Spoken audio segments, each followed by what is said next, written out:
for the promises of God. పిల్లరా దేని గురించి విజ్ఞాపన చేస్తున్నాడు? దేవా నీవు మాట ఇచ్చావు కదా, నీవు మాట చెప్పావు కదా, నీవు ఇలా వాగ్దానం చేసావు కదా అని దేవుని అడుగుతున్నాడు. And then we see that he prays in the 8th and 9th verse. 8-9 వచనాలు చూసినట్లయితే He said, I beseech thee the word that thou commandest thy servant, saying, if ye transgress, I will scatter you abroad amongst the nations. 8వ వచనంలో నీ సేవకుడైన మోషేతో నీ సెలవిచ్చిన మాటను జ్ఞాపకం తెచ్చుకొనుము, అదేదనగా మీరు అపరాధము చేసినడలా జనులలోనికి మిమ్మల్ని చెదరగొట్టుదును అని చెప్పావు అని దేవునికి గుర్తు చేస్తున్నాడు. Here he is making confession. ఇక్కడ ఆయన ఒప్పుకుంటున్నాడు. He confesses both for himself and then his fathers. మరి ఆయన కొరకు ఆయన పాపాన్ని ఒప్పుకుంటున్నాడు, తన తండ్రులు చేసిన తప్పులను కూడా ఆయన ఒప్పుకోవడం మనం చూస్తాము. If you look in the latter part of 6th verse, 6వ వచనంలోని చివరి భాగంలో చూసినట్లయితే, which I prayed before thee now day and night for the children of Israel thy servant, and confess the sins of the children of Israel which we have sinned against thee, both I and my father's house. 6వ వచనం, నీ చెవియొగ్గి నీ నేత్రములను తెరిచి నీ సన్నిధిని దివారాత్రములు నీ దాసులైన ఇశ్రాయేలు పక్షముగా నేను చేయి ప్రార్థనలు అంగీకరించుము. నీకు విరోధముగా పాపము చేసిన ఇశ్రాయేలు కుమారుల దోషములను నేను ఒప్పుకొనుచున్నాను. నేను నా తండ్రి వారిని పాపము చేసి ఉన్నాను. Not just being a covenant person, పిల్లరా కేవలము నిబంధన జనులుగా ఉండడమే కాదు, also people of confession. పిల్లరా మనమందరం కూడా మరి పాపములను ఒప్పుకునే ప్రజలంగా ఉండాలి. In fact, we see the true biblical manner of confession is, మరి నిజమైన పశ్చాత్తాపపడే అనుభవాలు ఏంటంటే, it is pouring heart out before God. దేవుని సముఖంలో నీళ్లు పారబోసుకున్నట్లు నీ పాపములను ఆయన సముఖంలో పారబోయాలి. Not just the sins of today, ఈ దినం చేసిన పాపాలను పొరపాట్లను కాదు, not just the sins of last week, మరి పోయిన వారం చేసిన పాపాలను జ్ఞాపకం చేసుకోవడం కాదు, not just the sins of last year. మరి పోయిన సంవత్సరం యొక్క పాపాలను గుర్తు చేసుకోవడం కాదు. This man Nehemiah prays for himself all the days of his life, and he goes back to his father's day. మరి ఆయన తన జీవిత కాలం అంతట్లో తాను చేసిన అపరాధాలను జ్ఞాపకం చేసుకొని వారి తండ్రుల కాలానికి కూడా వెళ్ళి ఆ పాపాలను కూడా మరి ఒప్పుకోవడానికి ఇష్టపడ్డాడు. In all the years of me being in the ministry, అనేక సంవత్సరాల కాల మరి పరిచర్యలో ఉన్న ఈ అనుభవాలలో one of the saddest things that I was encountering with people is this. నేను ప్రజలతో మాట్లాడుతూ నేను అనుభవించిన అనుభవాలను గుర్తు చేస్తున్నాను. A lot of people say, well, my life is just like my father's and our grandfathers and grandfathers.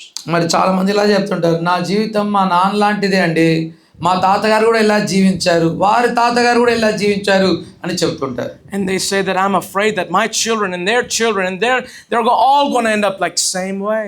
మరి నా పిల్లల పిల్లలు మరి వాళ్ళ పిల్లల పిల్లలు వారి పిల్లల పిల్లలు కూడా అలాగే అయిపోతారేమో అండి. When will we get freedom from this bondage? ఈ యొక్క బంధకాల నుంచి మనం ఎప్పుడు కూడా విమోచన పొందగలం? When can we be delivered from this kind of lifestyle that is hereditary?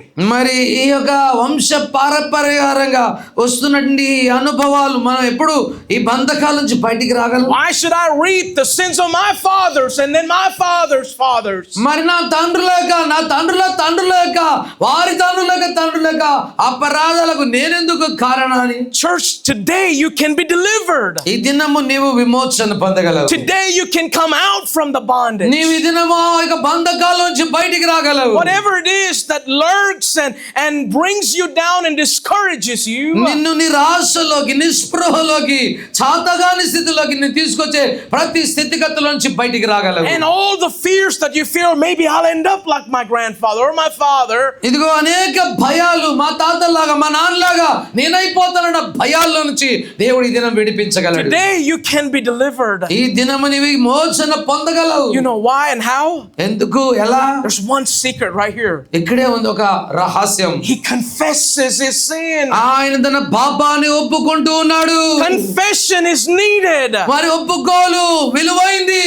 Somebody needs to tell that we need to confess our sins before God. ఎవరైనా మనకు చెబితే ఎంత బాగుండు, అయ్యో నీ పాపాల గురించి పశ్చాత్తాపపడని చెబితే ఎంత బాగుండు. Write down a list.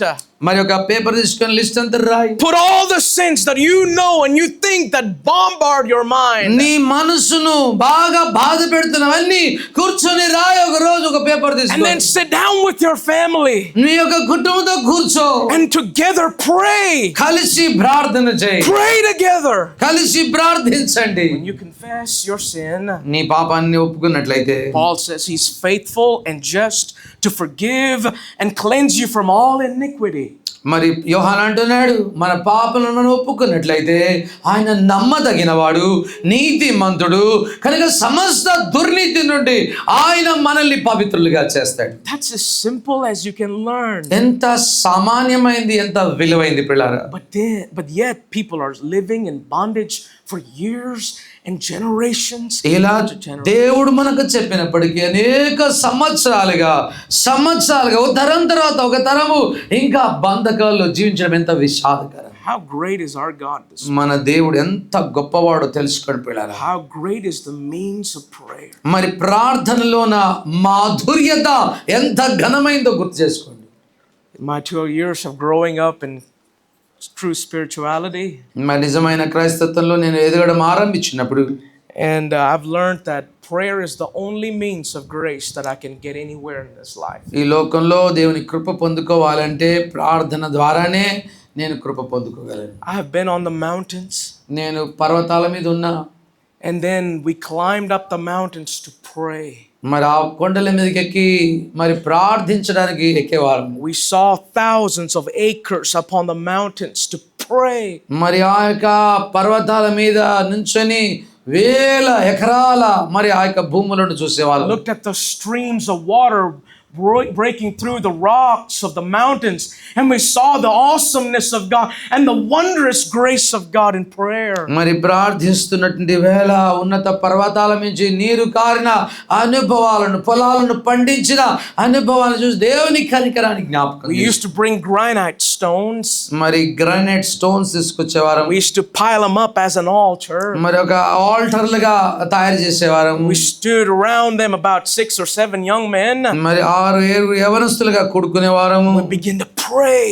ప్రార్థించేవారు. By the time we started praying, it was 10:30 in the morning. ఉదయాన్నే 10:30తో ఆరంభం చేసేవారు. And then by the time we finished prayer, it was 7 in the evening. We're still praying. సాయంకాలం 7 అయ్యే వరకు కూడా మేము ఇంకా ఆ యొక్క పర్వతాల మీద ప్రార్థిస్తూ ఉండేవాళ్ళం. Oh, we prayed until the eyes of tears evaporated. పిల్లరా, మేము ప్రార్థించి కన్నీరు కార్చి ఇక కన్నీళ్లు రాలేని స్థితిలోకి వచ్చేసేవారు. One of my favorite biographies of missionaries, మరి మిషనరీలో ఉన్నటువంటి ఒక వ్యక్తి నా జీవితాన్ని ఎంతో ప్రభావితం చేశాడు. జాన్ హైడ్ అనే వ్యక్తి. he was the one that came to India. భారతదేశానికి వచ్చిన ఒక మిషనరీ. ఆయన was known as a man of prayer. ప్రార్థించే వ్యక్తిగా నేను గమనించగలిగాను. He prayed facing to the ground. ఆయన తన ముఖాన్ని నేలకు మరి వంచి ప్రార్థించేవాడు. while kneeling, మరి మోకరించేవాడు. And then when he prayed on the right side, prayed all the days of his ministry in India. భారతదేశంలో ఉన్నటువంటి పరిచర్లన్నిటి కొరకు ఆయన ప్రార్థించాడు. When he died, the autopsy said, ఆయన మరి ప్రార్థించిన మరి చనిపోయిన వేళలో మరి ఆయన దేహంలో ఉన్నటువంటి భాగం ఎలా అయిపోయిందంటే, said that the heart of his from the left side shifted just a little bit from that chest cavity.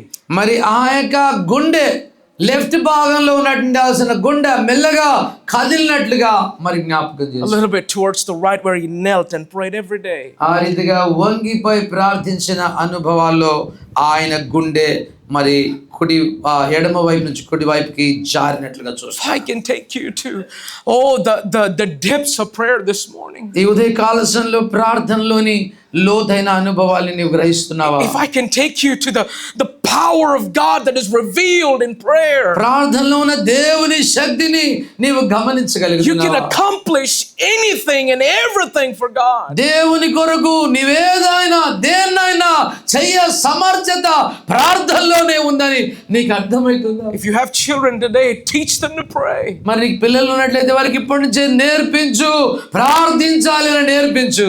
My dad always reminded me to pray as a young kid. మరి యవనస్తునిగా ఉన్నప్పుడు మా తండ్రి గారు నాకు జ్ఞాపకం చేసేవారు ప్రార్థించమని. To wake up early in the morning at 5 o'clock. ఉదయాన్నే 5 గంటలకు లేపి ప్రార్థన చేపించేవాడు. And I was so young, I didn't want to get up. నేను ఉదయాన్నే లేచి ప్రార్థించడానికి ఇష్టం లేకపోయేది. I used to kick him out, get out of here. మరి ఇక్కడి నుంచి లేవన్న లేపేవాడు. And then he used to set me down and pray before me. మరి ఆయన నా ముందు కూర్చొని ప్రార్థన చేసేవాడు. I was so bored in prayer. మరి ప్రార్థనలో నాకు విసుగు చెందేది, ఏంటి ఈ ప్రార్థన అనిపించేది. But the day came when I left the house. నేను ఒక దినం వచ్చింది, నా గృహాన్ని వదిలిపెట్టి బయటికి వెళ్ళాల్సి వచ్చింది. When I was alone by myself. నేను ఒంటరిగా ఉండడం ఆరంభించాను. There was nothing making sense in my life. నా జీవితంలో ఏది కూడా అర్థమయ్యేది కాదు. And then I was wondering, how can I get back to life in a godly way? నేను నిజంగా దైవికమైన పద్ధతుల్లో ఏ రీతిగా రావాలో నాకు అర్థమైంది. Reminded me of my dad praying. అప్పుడు నా తండ్రి జ్ఞాపకం వచ్చేది నాకు. And then I began to pray to God. నేను అప్పుడు ప్రార్థన చేయడం I ఆరంభించాను. found my way back through prayer. ప్రార్థన ద్వారా నా జీవితానికి ఒక అర్థవంతమైన జీవితం It నాకు. doesn't matter what you teach your children. నీ పిల్లలకి ఏం నేర్పిస్తున్నావో నాకు తెలియదు. But the greatest gift that you can give to anyone in your life నీ జీవితంలో నీవు ఎవరికైనా ఏదైనా ఘనమైన బహుమానం ఇవ్వాలని ఆశపడినట్లయితే, the earnestness of prayer. అది విసుగు చెందక ప్రార్థించే అనుభవమే. And